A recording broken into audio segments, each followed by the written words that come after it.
Suara saya terdengar jelas? Terdengar, Ibu. Oke. Eh, kita lanjutkan untuk materi yang kemarin ya. PJK.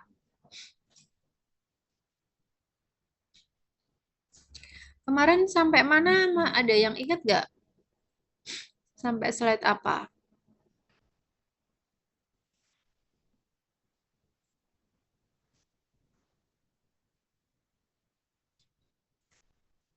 PPT-nya udah muncul? Sudah, Ibu. Ya, kemarin sampai mana ya? Klasifikasi ini sudah belum?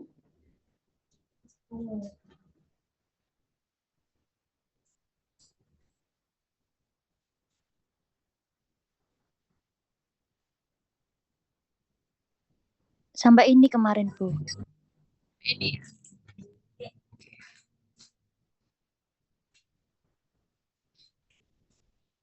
Oke, saya ulangi ya. Jadi kalau untuk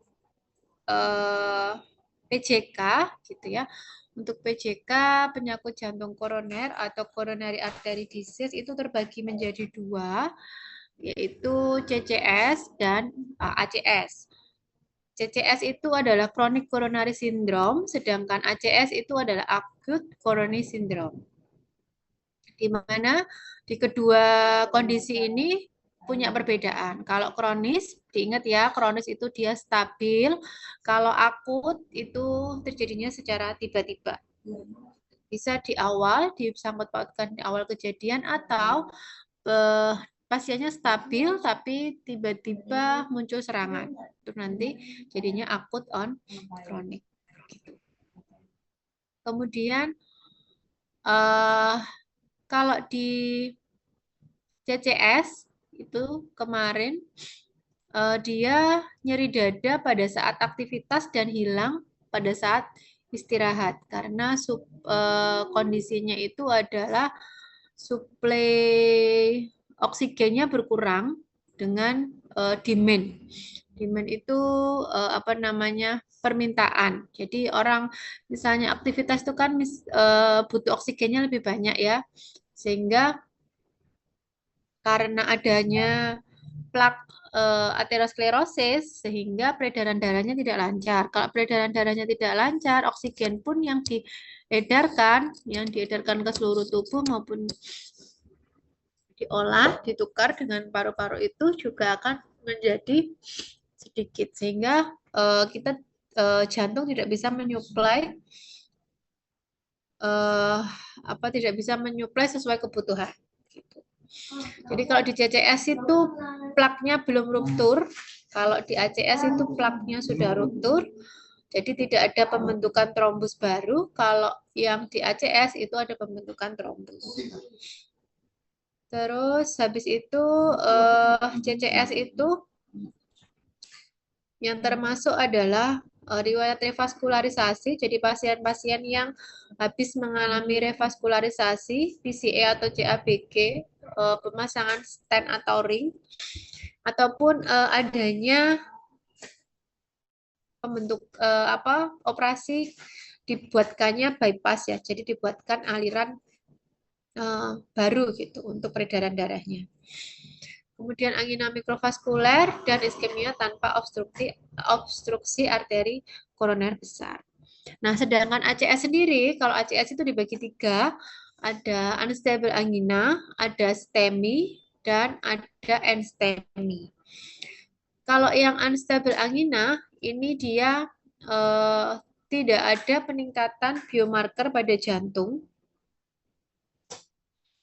Biomarker jantung, troponin, itu ya. Kalau untuk kondisi PJK itu adalah troponin. Kalau yang HF kemarin itu adalah peptida natriuretik. Nah, kemudian ada nyeri dada. Jadi semua PJK itu ada nyeri dada.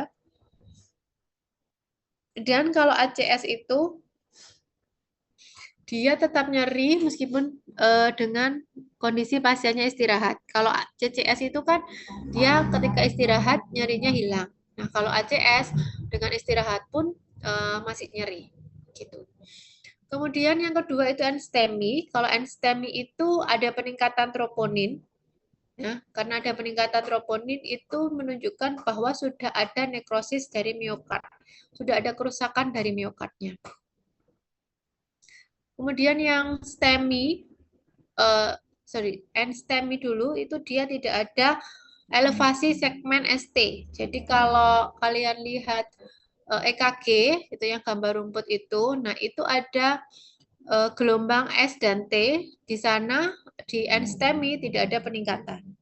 Kalau di STEMI ada peningkatan gelombang S dan T serta ada peningkatan biomarker jantung yaitu troponin. Jadi di STEMI ini lebih kondisinya lebih berat gitu ya karena tertutupnya trombus itu sudah hampir total sehingga nekrosis miokardnya itu sudah terjadi dan biasanya sudah meluas. Menang gitu ya, menang.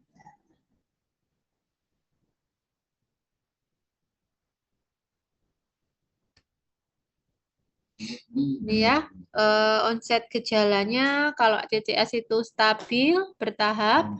Kalau akut ACS itu tiba-tiba dan berat, tidak dapat diprediksi. Nah, kalau CCS penyebab utamanya aterosklerosis progresif kronis, jadi penumpukan yang progresif, penumpukan dari aterosklerosis. Kalau yang akut itu adalah pecahnya aterosklerosis, jadi rupturnya si aterosklerosis. CCS itu timbul saat aktivitas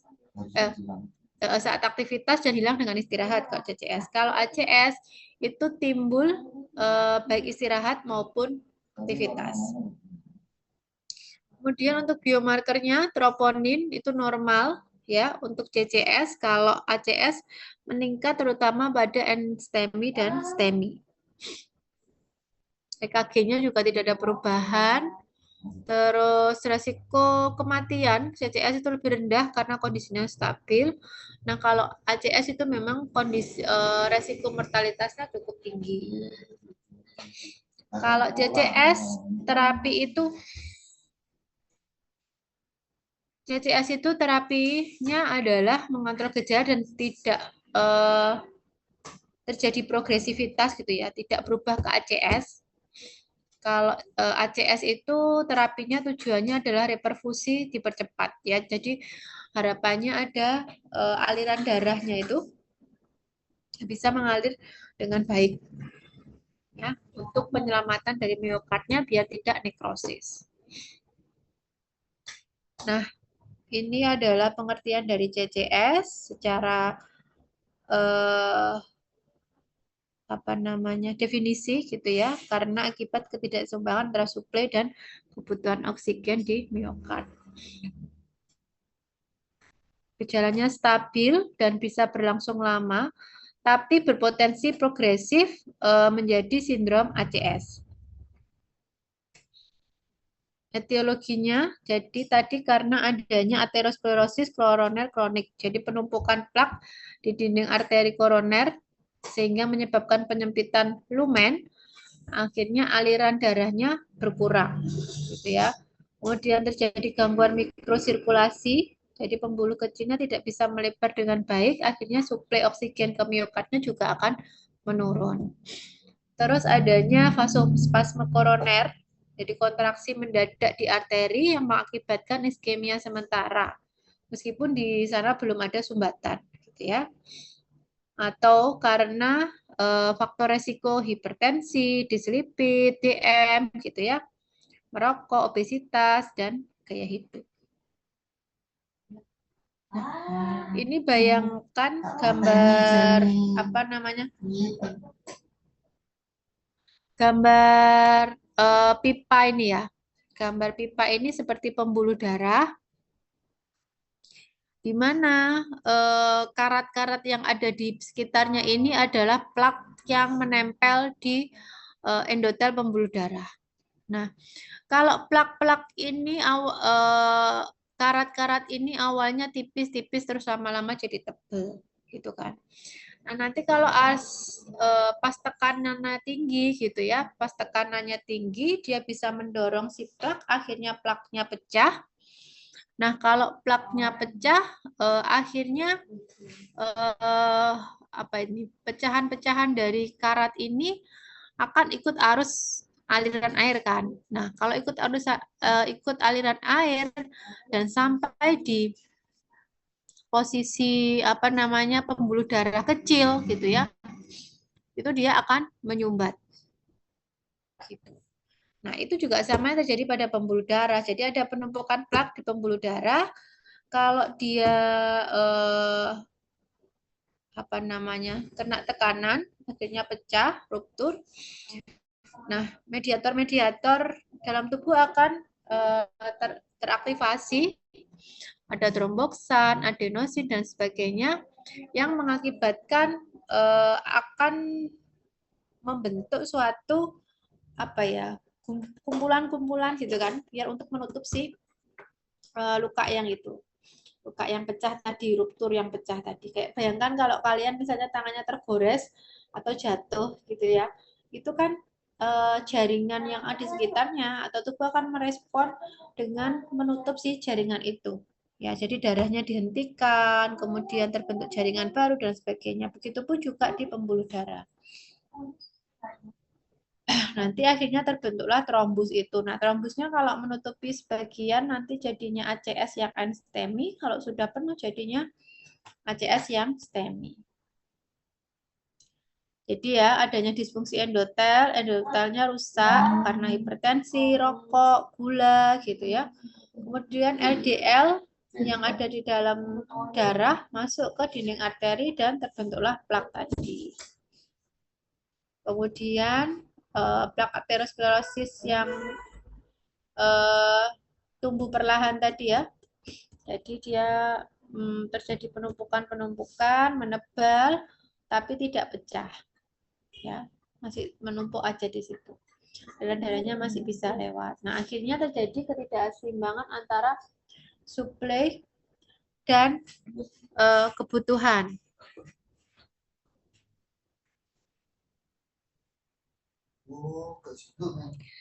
Terus habis itu adanya gangguan mikrosirkulasi dan vasospasme. Makanya terjadi iskemi tadi. Ya, jadi vasokonstriksi di pembuluh darah. Nah, nanti kalau terus-menerus tidak termanage dengan baik, akhirnya menjadi ACS. Nah, kalau jadi ACS itu karena plaknya tadi ruptur, pecah gitu ya, terus akhirnya membentuk trombus, akhirnya terjadi sumbatan. Ini ya, awalnya pembuluh darahnya normal, kemudian ada tumpukan fatty stick, gitu ya, lama-lama menjadi tebal, tebal, tebal. Nah, ini kalau sudah ruptur, dia akan menyumbat si pembuluh darahnya. Ruptur, terus terbentuk trombus, trombusnya menyumbat pembuluh darahnya. Akhirnya peredaran darahnya tidak bisa lancar, terjadi nekrosis miokard, akhirnya darahnya tidak bisa dialirkan. Ini ya, untuk diagnosis CCS-nya ada nyeri dada saat aktivitas, kemudian pemeriksaan fisik, jadi biasanya dicek apa namanya tekanan darah dan sebagainya itu ya, SPO2-nya, suhu dan sebagainya. Kemudian dilakukan EKG untuk menentukan apakah dia ada perubahan dari segmen-segmen yang biasanya mengarah ke ACS tadi, misalnya segmen S dan T tadi.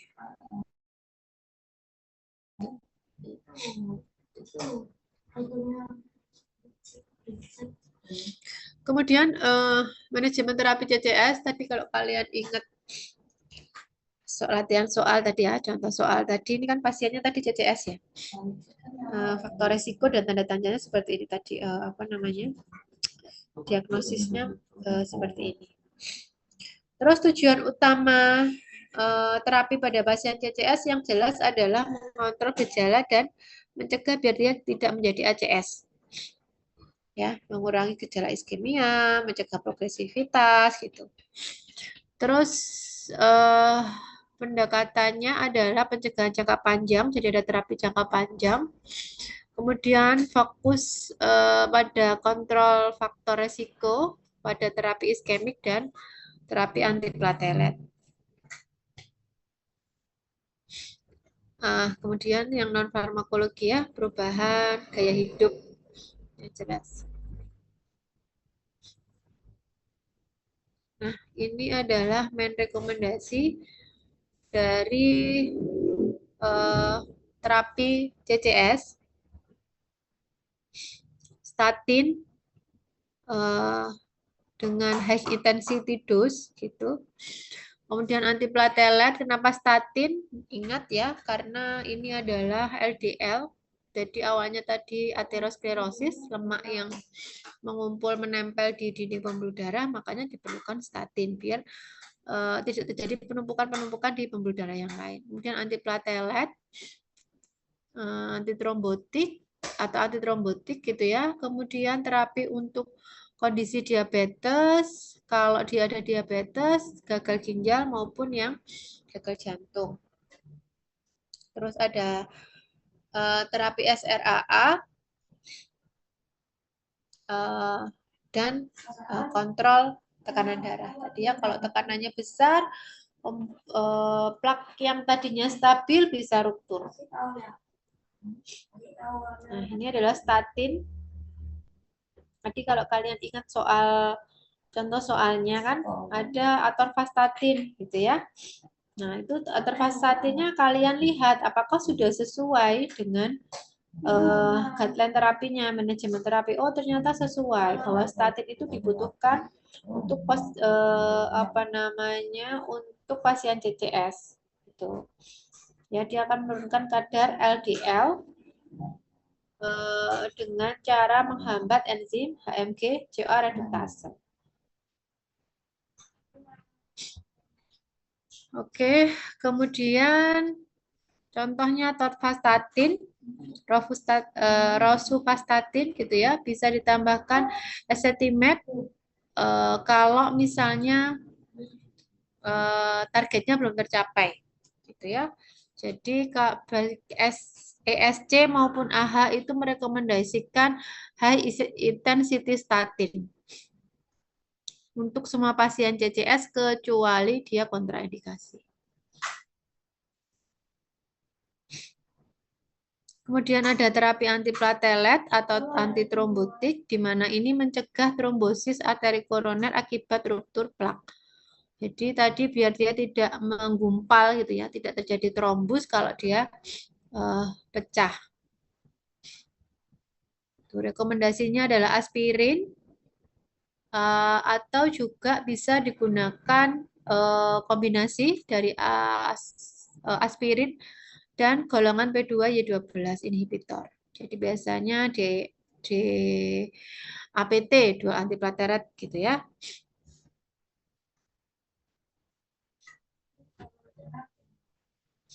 Kemudian kalau pasiennya ada diabetes, ada penyakit ginjal atau gagal jantung, direkomendasikan pemberian dari SGLT2. Ya. Jadi tadi misalnya kalau kalian ingat di contoh soal, terapinya itu tidak rasional atau tidak sesuai jika misalnya pasiennya diabetes ya. Tadi misalnya pasiennya ada diabetes, terus dia dikasih terapi misalnya metformin gitu. Kalau sulfonylurea. Nah, itu tidak kurang sesuai karena berdasarkan rekomendasi guideline untuk pasien diabetes pasien PCK dengan diabetes itu adalah golongan SGLT2 gitu. Jadi kalau besok di soal ada pertanyaan seperti itu, kalian harus bisa mengidentifikasi apakah itu bisa diberikan atau kalian pilihkan rekomendasi lain karena tidak sesuai. Ya. Kalau pasien dengan gagal jantung ya SGLT2 juga bisa atau ditambahkan ARNI gitu ya, golongan SRAA jika pasien mempunyai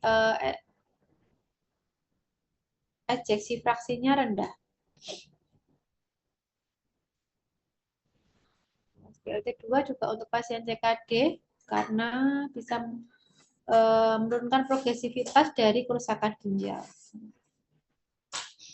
Kemudian pemberian golongan SRAA untuk mengontrol dari tekanan darah, ya. Rekomendasinya bisa pakai ACI, bisa pakai ARB, ataupun SRAA sebenarnya juga bisa.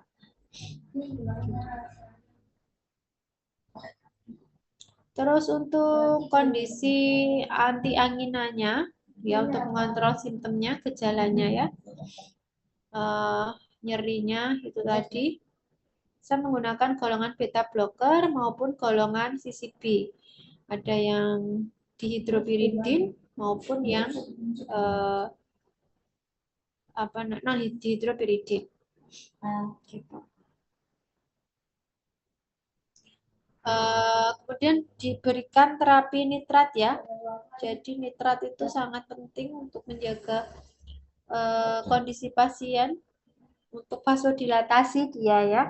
Kalau dibutuhkan pada saat akut, kondisi akut biasanya digunakan adalah nitrat golongan sublingual. Sublingual itu adalah golongan yang di cara penggunaannya dengan apa? Kalau sublingual Di bawah lidah, Bu. Iya, di bawah lidah ya, karena efek yang diharapkan cepat.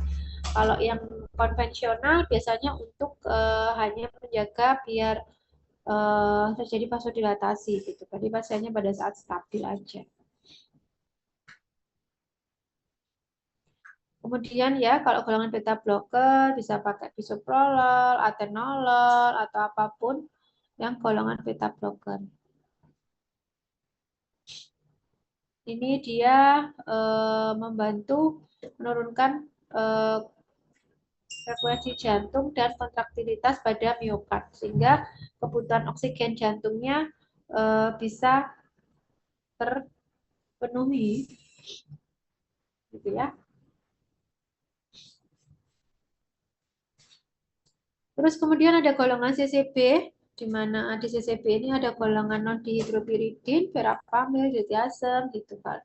Dan dihidropiridin, amlodipin gitu ya yang sering digunakan itu ini juga mempunyai efek vasodilatasi ya. Jadi meningkatkan suplai oksigennya karena tadi pada pasien CCS ini suplai oksigennya adalah menurun.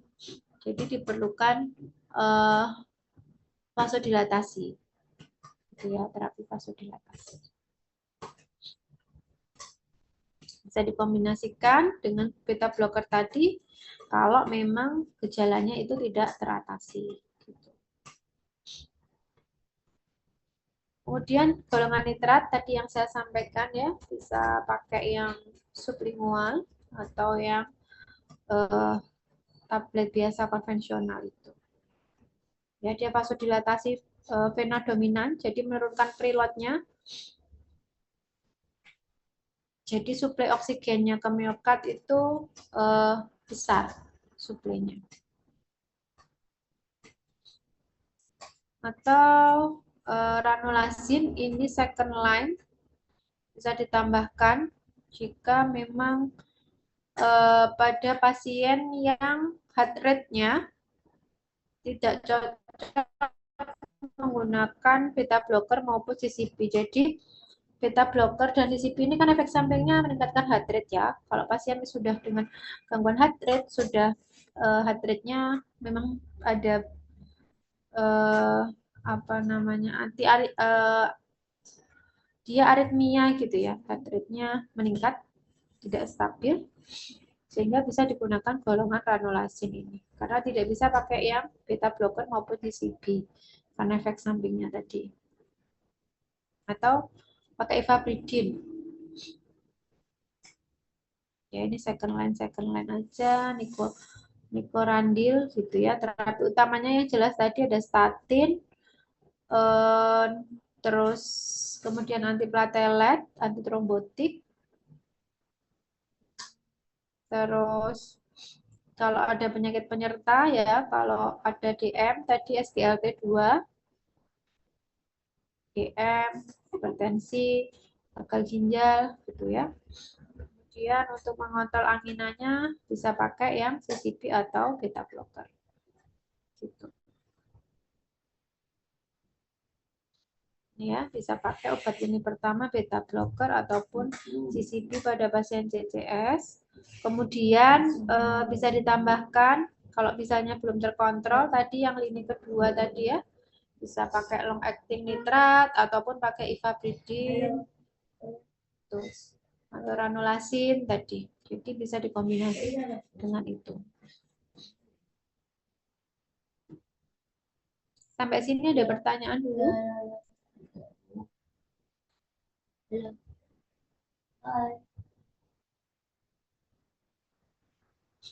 Sampai sini ada pertanyaan? Mohon izin bertanya, Bu. Ya, silakan. Kalau pasien PJK biasanya kan ada yang dipasang ring ya, Bu. Nah, yang dipasang ring itu kemungkinan bisa terjadi penyumbatan lagi atau tidak ya, Bu? Soalnya enggak tahu. Oke. Ya, kita nanti akan masuk ke sebelum saya jawab, kita masuk ke ini. Ini nanti revaskularisasi ini, pasang ring ini. Udah, selain itu ada pertanyaan lagi nggak? Belum ada ya. Jadi, oke, kita masuk ke revaskularisasi. Sebenarnya revaskularisasi ini di luar apa ya? Bukan wewenang kita, gitu ya. Bukan wewenang kita tuh ada, bukan wewenang farmasi karena yang menentukan dia bisa direvaskularisasi itu adalah klinisi atau dokter. Jadi dia akan melihat pasien ini perlu dilakukan revaskularisasi atau tidak. Nah, revaskularisasi itu ada dua.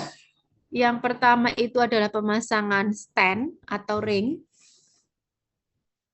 Yang kedua adalah dibuatkan jalan baru, yaitu namanya coronary artery bypass grafting atau CABG. Jadi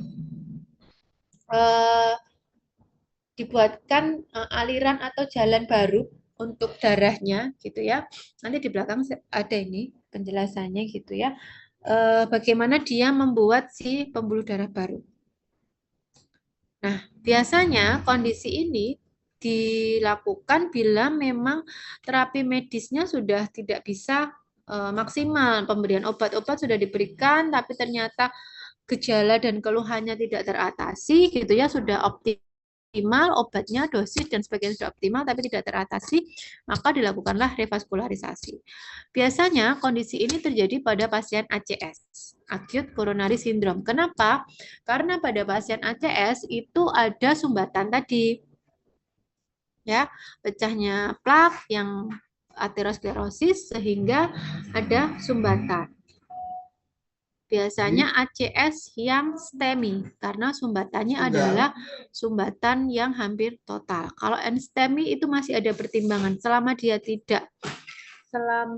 dia masih bisa termanage dan tidak berprogres menjadi STEMI, itu tidak dilakukan revaskularisasi. Tapi kalau pasien dengan ACS dan STEMI itu harus dilakukan revaskularisasi. Ya, itu hitungannya pun dengan perhitungannya adalah dengan waktu gitu ya. First FMC biasanya punya itu first medical contact. Jadi pertama kali dia kontak dengan medis, itulah waktu yang dihitung di mana revaskularisasi itu dilakukan. Karena kalau tidak dipasang alat atau dibuatkan jalan baru itu ya, dipasang alat sih yang PCI itu dilakukan fibrinolisis. Jadi fibrinolisis itu dipecah si sumbatannya itu pakai obat. Tapi resikonya sangat besar karena akan terjadi pendarahan. Ya, tapi harus dikontrol. Tapi dari dari apa efek manfaatnya lebih baik dilakukan fibrinolisis namanya. Gitu. Nah, ini ya. Jadi revaskularisasi adalah tindakan medis untuk memulihkan aliran darah ke otot jantung yang berkurang akibat penyempitan atau sumbatan arteri koroner. Tujuannya adalah mengurangi gejala, jadi nyeri dada tadi ya, meningkatkan kualitas hidup, kemampuan mereka beraktivitas agar aliran darahnya masih bisa lancar, mencegah infrak miokard atau serangan jantung, memperbaiki fungsi dari ventrikel kiri, kemudian meningkatkan angka harapan hidup. Itu tujuan revaskularisasi. Pada pasien CCS, revaskularisasi ini dilakukan bila gejala anginannya itu tidak terkontrol dan terapinya sudah maksimal. Ya, kemudian stenosis berat pada arteri utama gitu ya. Jadi penumpukannya sudah 70% gitu. Kemudian terjadi penurunan fungsi ventrikel kiri karena akibat iskemia tadi. Terus hasil uji iskemianya positif, jadi terdapat area miokard iskemiknya yang cukup luas karena adanya stenosis tadi, penumpukan tadi.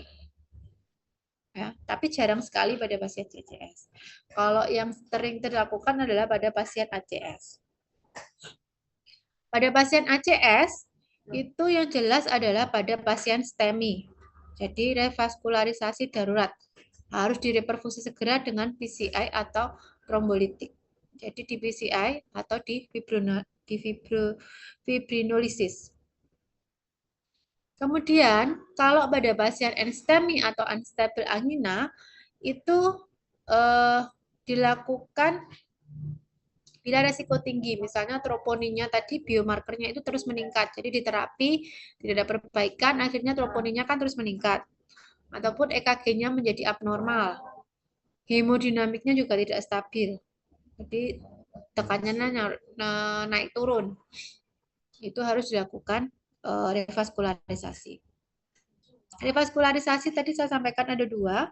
Ada pemasangan stent atau pembuatan jalan baru, CABG. Yang pemasangan stent ini atau ring ya, kalau orang-orang menyebutnya ring, itu caranya adalah kateter dimasukkan melalui arteri femoralis gitu ya, dari balon kecil, balon yang panjang itu untuk membuka sumbatan, kemudian akan dipasang dimasukkan apa itu tadi namanya stent atau ring itu ya, cincin logam itu agar arterinya itu tetap membuka, jadi kayak diganjel gitu.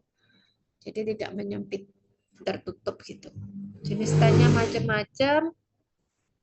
Nah, kelebihannya adalah prosedur minimal. Jadi prosedurnya minimal. Dia tidak perlu memerlukan operasi besar. Ini cukup banyak dilakukan ya pada saat sekarang ini pada pasien-pasien jantung itu banyak dilakukan.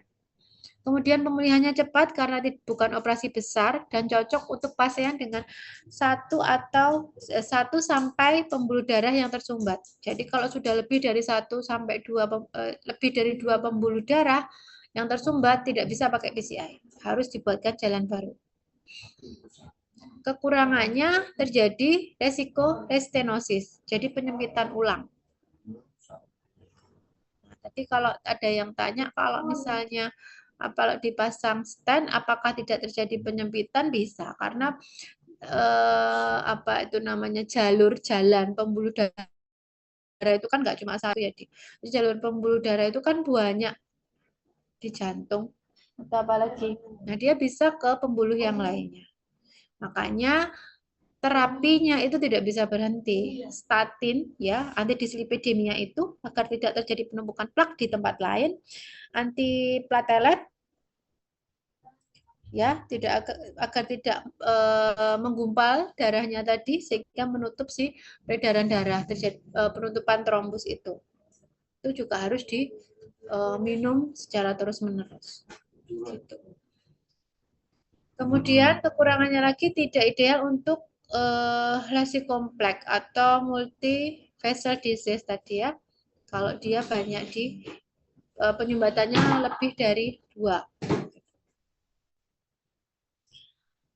Kemudian yang CABG atau coronary artery bypass grafting. Jadi dia itu dibuatkan jalan baru karena memang sudah tertutup. Ya mau nggak mau berarti kita harus buatkan jalur baru gitu ya. Itu caranya mengambil pembuluh darah dari tubuh, dari vena savena, dari tungkai kaki ya, atau arteri mamaria interna dari perut. Kemudian dijahit ke arteri koroner di atas atau di bawah sumbatan itu. Jadi membuat jalur baru biar darahnya bisa mengalir. Kelebihannya ini lebih efektif untuk kondisi multivessel. Jadi kalau lebih dari 2 tadi ya, pembuluh darahnya yang tertutup. Kemudian pasien dengan diabetes atau disfungsi ventrikel kiri. Kemudian ada stenosis di pembuluh darah utama, jadi pembuluh darah besar, bukan yang kecil-kecil gitu ya. Pembuluh darah besar, di mana pembuluh darah besar ini kan pastinya ke yang kecil-kecil ya. Darah kecilnya itu biasanya dilakukan CABG. Kemudian daya tahan hasil revaskularisasinya lebih lama. Pastinya lebih lama daripada yang tadi pemasangan alat tadi. Tapi kekurangannya karena ini tadi dioperasi ya, pembuatan jalur baru ya akhirnya dia operasinya operasi besar. Anestesinya adalah anestesi total. Kemudian waktu pemulihannya jelas lebih lama karena kan operasinya operasi besar. Nah, karena operasi besar, resiko komplikasi operasinya juga kan semakin besar. Makanya biasanya kalau memang tidak ada kontraindikasi dan lain-lain, pilihannya adalah yang PCI tadi. Ini ya perbedaannya jumlah arteri yang tersumbat kalau PCI 1 sampai 2, kalau CABG lebih dari 3. Kemudian PCI ini lebih mudah daripada CABG, cuma masang alat gitu. Kemudian pasien dengan diabetes tidak cocok pakai PCI. Nah, yang cocok adalah CABG. Kalau untuk pasien usia tua itu cocoknya pakai PCI karena tidak ada resiko bedah ya. Bedahnya hanya bedah ringan. Karena kalau CABG itu kan operasi besar, jadi butuh kondisi fisik yang stabil. Terus tujuan jangka panjangnya ini cepat yang PCI. Kalau CABG ini mortalitas dan morbiditasnya jangka panjang lebih baik. Ya, ada pertanyaan tadi yang bertanya apakah sudah terjawab kira-kira? Sudah, Ibu, terima kasih. Ya, jadi bisa saja terjadi penyumbatan lagi gitu.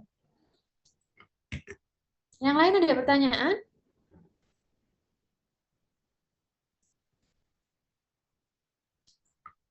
Belum?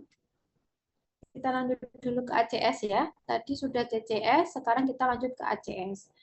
Kalau ACS ini kondisinya adalah akut, di mana terjadi serangan tiba-tiba karena adanya ruptur, jadi pecahnya plak yang tadi menumpuk. Ya, plak aterosklerosis yang menumpuk. Kondisi ini merupakan manifestasi akut dari kondisi PJK. Ya, kalau sudah pecah, dia nanti akan bisa menutup pembuluh darah kalau dia terbentuk trombus tadi. Nah, terbentuk trombus itu kan tadi karena pecah, tubuh akhirnya mengirim beberapa mediator, tromboksan, adenosin gitu ya untuk memperbaiki yang luka tadi karena pecah tadi, akhirnya membentuk trombus, gumpalan darah. Nah, kalau sudah ada gumpalannya, dia akan menghambat aliran darah. Ya, sama kayak gambar pipa tadi yang saya ceritakan. Jadi ya, ACS itu ada 3, ada STEMI, NSTEMI, dan unstable angina. Kalau yang STEMI itu yang paling berat, ya, NSTEMI itu di tengah-tengah, yang paling agak ringan itu yang angina unstabil, ya, unstabil angina.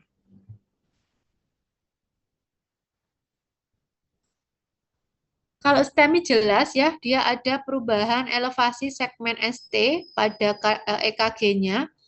Kalau di NSTEMI namanya non-STEMI, non-ST elevation microdial infarction. Jadi dia tidak ada elevasi ST secara persisten. Kalau yang unstable angina juga tidak ada ST elevasinya. Tapi STEMI dan STEMI ada peningkatan troponin. Kalau yang unstable angina, dia tidak ada peningkatan troponin.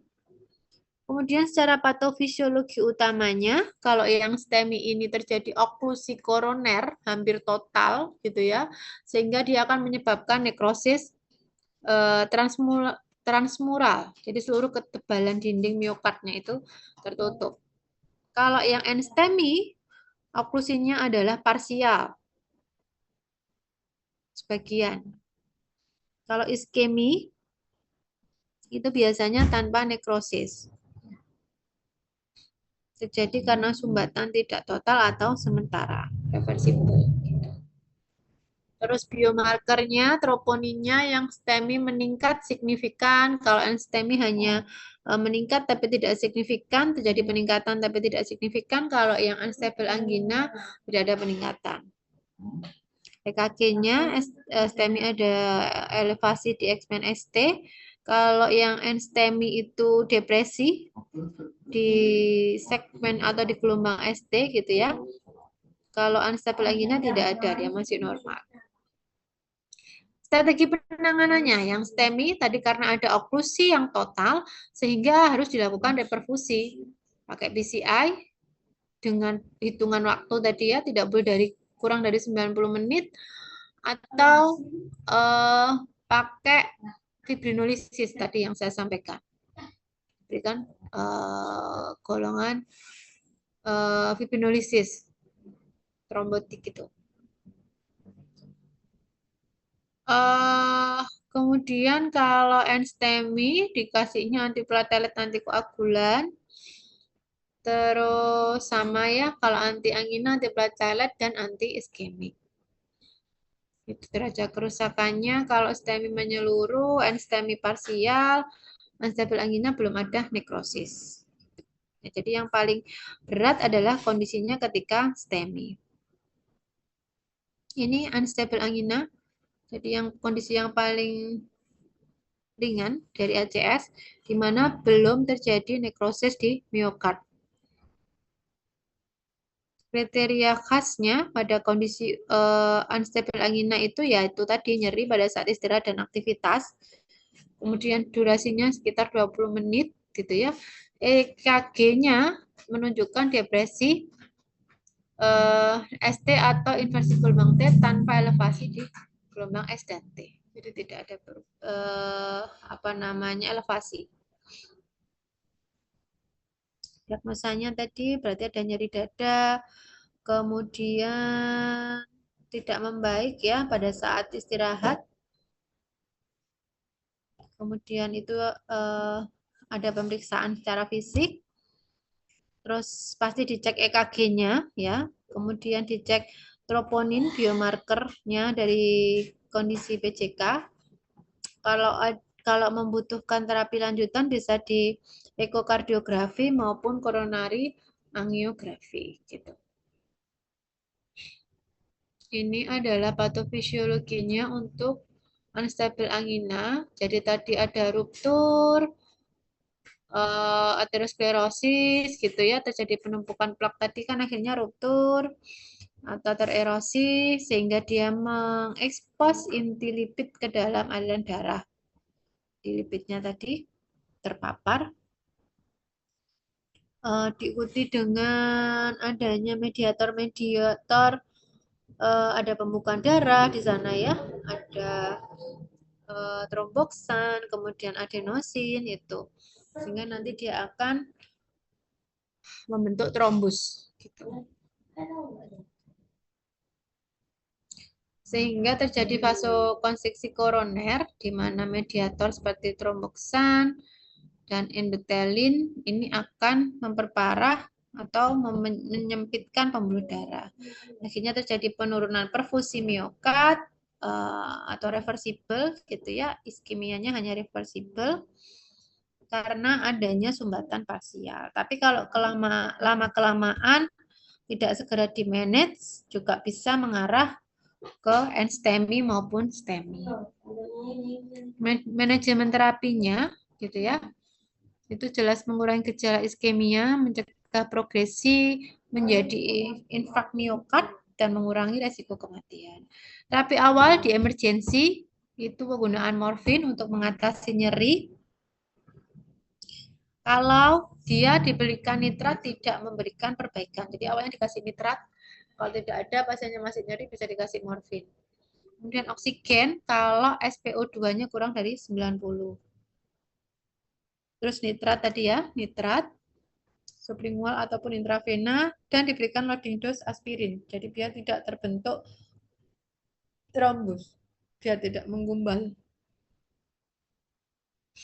Kemudian aspirin bisa dikombinasi dengan clopidogrel menjadi DAPT, dual antiplateria terapi gitu ya. Golongan B2Y12 inhibitor. Kemudian bisa ditambahkan antikoagulan, enoxaparin ataupun fondaparinux.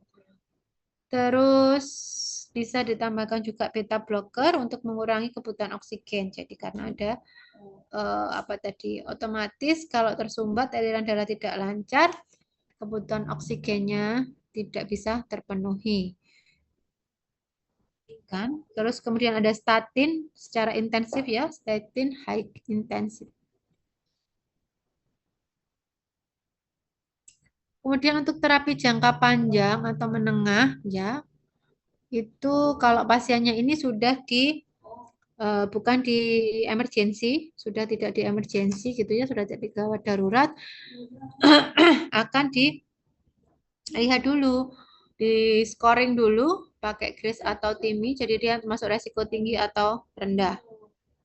Kemudian terapi farmakologinya dilanjutkan untuk DAPT, statin intensif terus diberikan. Kemudian bisa diberikan juga golongan SRAA atau ARB. Jika diketahui ternyata pasiennya ada disfungsi ventrikel kiri, hipertensi ataupun diabetes. Biasanya pasien ini hipertensi kebanyakan ya. Kalau jantung itu. Kemudian terapi lanjutan ya, dikontrol segala aspek ya, faktor resiko, komorbid itu. Terus pemberian obat jangka panjang, golongan aspirin, statin, beta blocker, dan ACE inhibitor.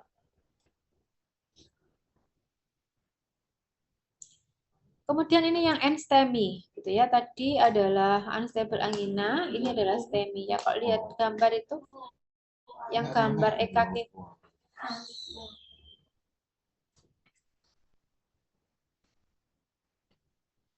Kalau kalian lihat gambar rumput itu, hasil EKG itu yang paling paling kiri ya, itu normal. Terus tengah itu STEMI. Nah, STEMI itu ada peningkatan segmen ST. Kalau NSTEMI dia depresi. Jadi turun dari gelombang T-nya turun. Kalau NSTEMI ini sudah ada nekrosis karena sudah ada penutupan atau pembentukan trombus yang parsial, menutup jalannya parsial. Gejalanya sama ya, untuk menegakkan diagnosisnya, dilihat dulu gejalanya, kalau pasiennya nyeri dada, sesak nafas gitu ya. Kemudian dilihat EKG-nya, jadi ST depresinya untuk menentukan dia masuk NSTEMI atau STEMI. Jadi dia ada inversi di gelombang T-nya. Kemudian apakah troponinnya meningkat? Kalau yang STEMI tadi meningkatnya cukup signifikan. Sama ya, ini patofisiologinya dengan tadi ya, pecahnya aterosklerosis, rupturnya aterosklerosis gitu ya.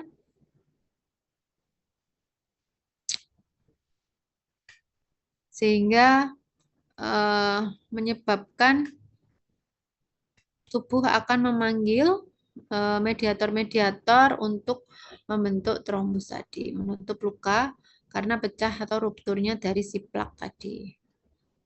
Nah, nanti kalau sudah memanggil itu akan terbentuk trombus sebagian aja kalau temia, sehingga tidak total akan menyebabkan iskemia miokard. Nah, kalau sudah tertutup gitu kan terjadi nekrosis ya, kematian sel karena tidak ada aliran darah yang mengalir di sana. Tapi tidak sampai merubah dari apa namanya elevasi dari segmen S dan T. Makanya di EKG-nya tidak ada ST elevasinya. Ini karena obstruksinya tadi tidak lengkap atau hanya parsial. Kemudian manajemen terapinya untuk NSTEMI gitu ya, yang jelas adalah terapi anti iskemik. Karena nyeri tadi, jadi dikasih anti iskemik, anti platelet, antikoagulan, statin dosis tinggi ya. Statin ini tidak bisa dihilangkan karena kita ingat bahwa awal dari terbentuknya plat itu tadi karena dislipidemia. Ya, kemudian dinilai apakah perlu dilakukan intervensi revaskularisasi PCI atau CABG. Kalau memang memasuk kriteria ya dilakukan. Kemudian pencegahan sekunder kalau sudah stabil. Kemudian terapi awal pada kondisi apa namanya emergensi gitu ya.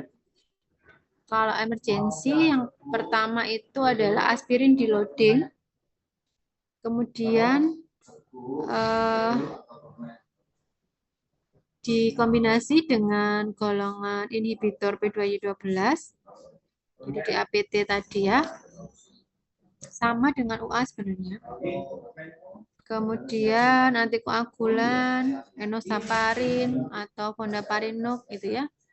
Terus untuk terapi anti iskemiknya bisa pakai beta blocker. Kemudian golongan SRAA dan statin dosis tinggi, high intensity. Ya. Kemudian nitrat untuk kondisi serangan akutnya. Kalau misalnya tidak teratasi bisa pakai morfin. Oksigen diberikan kalau dia SPO-nya kurang dari 90%. Kemudian dilihat ya kondisinya. Kalau dia kondisinya tidak stabil, aritmia berat, kemudian diukur dengan skor GRACE dan troponinnya terus meningkat, itu harus dilakukan revaskularisasi agar aliran darahnya bisa kembali secara baik gitu. Kemudian untuk pencegahan jangka panjang atau long term itu sama, DAPT-nya tadi dilanjutkan sampai 12 bulan, jadi tetap dipakai ya untuk DAPT ini. Biasanya sudah tidak bisa berhenti karena apalagi kalau sudah ada pemasangan stent dan sebagainya. Statin juga tidak berhenti. Kalau misalnya ada komorbid, misalnya hipertensi, glukosa maupun kolesterol itu dikontrol dan gaya hidupnya pasti harus diperbaiki. Jadi ini untuk pencegahan jangka panjang biar tidak menjadi STEMI. Gitu.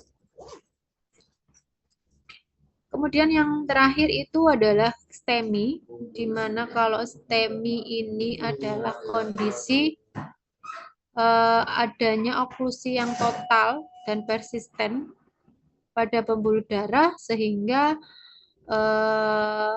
reperfusi sangat menentukan apa namanya? Reperfusi sangat menentukan eh, terapi selanjutnya. Jadi pasiennya ini bisa diterapi selanjutnya. Karena yang jelas kita harus membuka sumbatan itu dulu, gitu. Yaitu ya di gambar bawah itu kelihatan ada yang normal, kemudian yang tengah itu STEMI, kalau yang sebelah kanan itu yang NSTEMI. Oke, gejala klinisnya sama, nyeri dada, keringat dingin gitu ya, mual muntah. Makanya kalau orang sakit jantung tuh biasanya disebut apa namanya? Masuk angin ya. Masuk angin.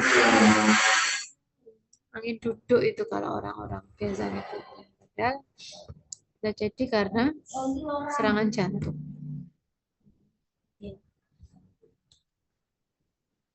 Terus EKG-nya jelas ada elevasi segmen ST yang persisten. Itu sudah pasti dia STEMI. Kemudian ada peningkatan troponin yang signifikan. Nah, ini adalah proses awal terbentuknya aterosklerosis tadi sama ya, patofisiologinya STEM ini sebenarnya sama, hanya yang membedakan adalah terbentuknya trombus tadi itu total, oklusinya transmural. Jadi makanya pada pasien STEM itu waktu adalah otot. Jadi semakin lama oklusi, semakin lama penyumbatan, semakin besar area nekrosisnya. Kalau semakin besar area nekrosisnya, akan semakin buruk prognosisnya. Prognosis itu berarti kondisi pasiennya akan semakin buruk. Karena nekrosis tadi. Nah, tadi yang saya bilang, kalau STEMI itu kejar-kejaran waktu ya, hitungannya itu adalah waktu. Di awal, terapinya adalah, kalau sudah diketahui di EKG, STEMI gitu ya, ST elevasinya ada ST elevasi gitu ya di gambar EKG-nya, langsung diberikan aspirin, kemudian nitrat, kemudian pemberian oksigen, terus kalau tidak teratasi nyerinya bisa ditambahkan morfin, terus sama ya pakai P2Y12 inhibitor. Terus kalau pasiennya ini segera di PCI ya, itu berarti diberikannya yang P2Y12-nya itu adalah ticagrelor ataupun prasugrel, bukan yang clopidogrel untuk kombinasi di APT-nya. Itu di menit 0 sampai 20 menit pertama, gitu ya. Nah, terus kemudian harus segera menentukan strategi reperfusi. Biasanya dokter akan menentukan strategi reperfusi bila dia ini di rumah sakit itu apa namanya bisa memberikan penanganan atau tindakan PCI ya berarti dilakukan di sana. Tapi misalnya rumah sakitnya itu tidak bisa ya, karena tidak semua rumah sakit itu bisa melakukan tindakan PCI. Diperhitungkan waktu jarak antara rumah sakit pertama dengan rumah sakit yang akan dituju itu tidak boleh lebih dari 120 menit, tidak boleh dari 2 jam. Kalau ternyata dari perhitungannya itu lebih dari 2 jam harus dilakukan fibrinolisis. Jadi dilakukan fibrinolisis apa namanya diberikan apa namanya alteplase atau streptokinase untuk memecah si trombusnya. Ya. Kemudian terapi antiplatelet tadi aspirin dikombinasi dengan P2Y12 inhibitor, pasugel atau ticagrelor. Ini lebih baik daripada clopidogrel karena tujuannya nanti karena untuk PCI ya, kalau STEMI itu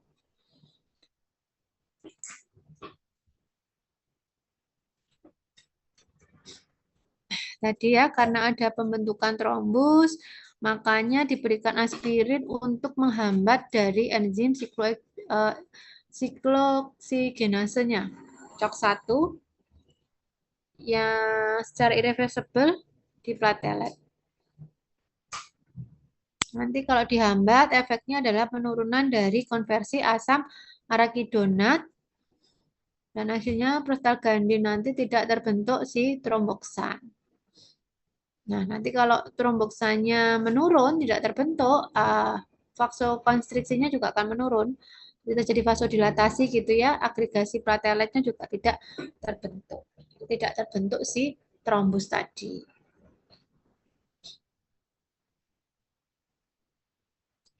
Kemudian terapinya juga bisa pakai yang P2Y12 inhibitor, di mana nanti dia akan mengikat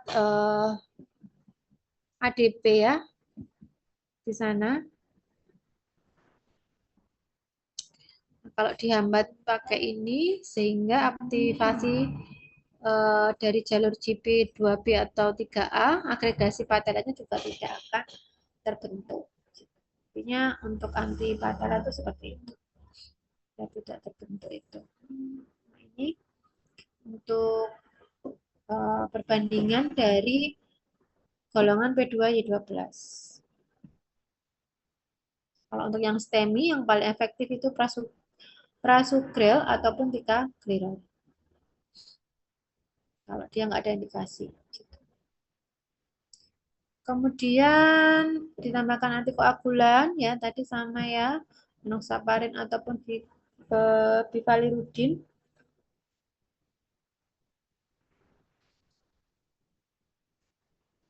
Nah, tadi jika PCI tidak memungkinkan karena di tempat FMC-nya, First Medical Contact itu tidak bisa melakukan tindakan PCI atau jarak tempuh dari rumah sakit selanjutnya itu lebih dari 120 menit, makanya dilakukan diberikan fibrinolisis ya, diberikan tenecteplase atau altepase maupun streptokinase. Jadi salah satu obat itu untuk melisis dari trombusnya tadi. Efek samping yang ditakutkan adalah adanya pendarahan ya, karena dipecahnya tadi pakai obat. Ya. Terus makanya diberikan kombinasi aspirin dan clopidogrel. Pendarahan bisa aja terbentuk trombus baru, malah nanti menyumbat di tempat lain.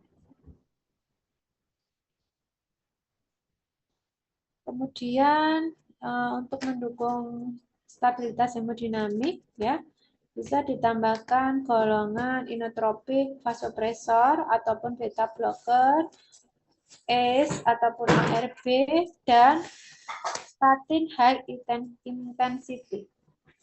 Jadi statinnya yang high intensity sama ya, semuanya adalah yang high intensity. Nah, kalau sudah stabil pencegahan sekundernya, DAPT-nya tadi dilanjutkan sama kayak NSTEMI maupun UA tadi ya, statinnya juga diteruskan, beta blocker. Terus kalau memang diperlukan, kalau ada kondisi LEF-nya itu kurang dari 40 atau ada gejala gagal jantung, bisa ditambahkan aldosteron antagonis. Kemudian ada terapi non farmakologi. Ya, itu untuk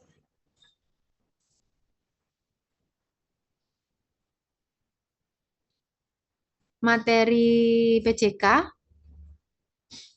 Apakah ada yang ditanyakan?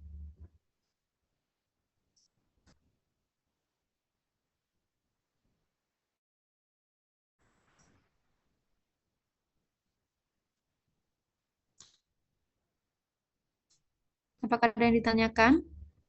Jadi ini adalah pertemuan terakhir ya. Jadi materi ujiannya nanti adalah semua materi yang sudah saya berikan dengan soal yang saya contohkan tadi di pertemuan luring ya. Contoh soalnya seperti itu. Ada yang ditanyakan tugas ataupun ujiannya?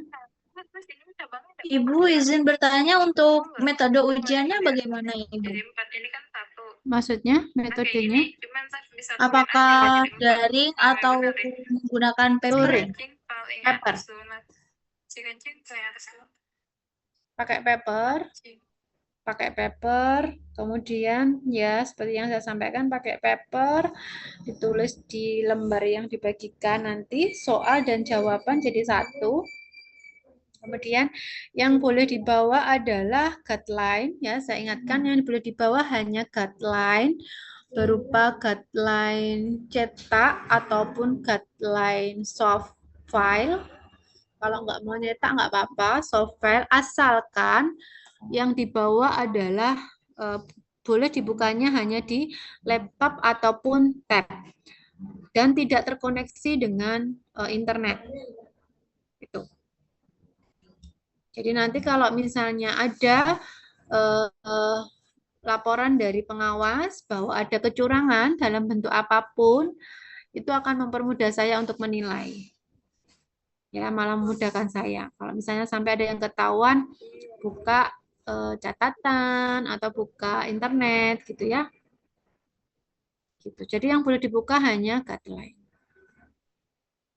Ada lagi yang ditanyakan? Bu izin bertanya, semisal guideline-nya itu kayak dicoret-coret gitu, boleh nggak buat kayak misalnya ditempel note, sticky note gitu, boleh atau tidak? Bu? Asal boleh, ada tulis sticky note boleh. Asal ya itu tadi. Nanti kalau sampai ketahuan yang ditulis tidak hanya catatan, apa maksudnya tidak berhubungan dengan guideline itu ya nanti ada catatan tersendiri yang jelas. Yang tidak boleh adalah keterangan yang tidak ada hubungannya dengan guideline. Ya baik Bu, terima kasih. Ya.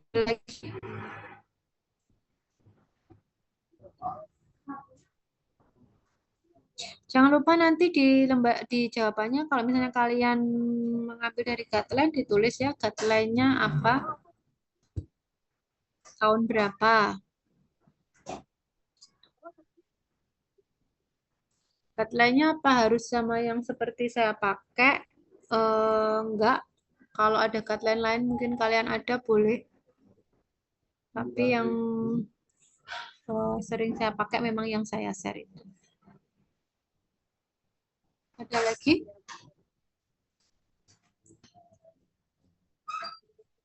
Sudah?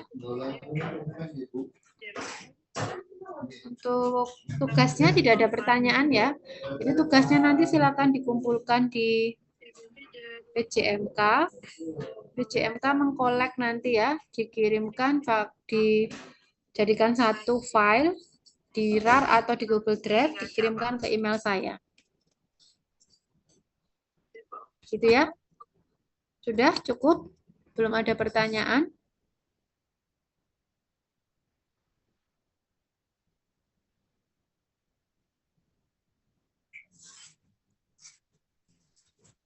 Kalau nggak ada pertanyaan, saya akhiri. Terima kasih semuanya. Ini pertemuan terakhir.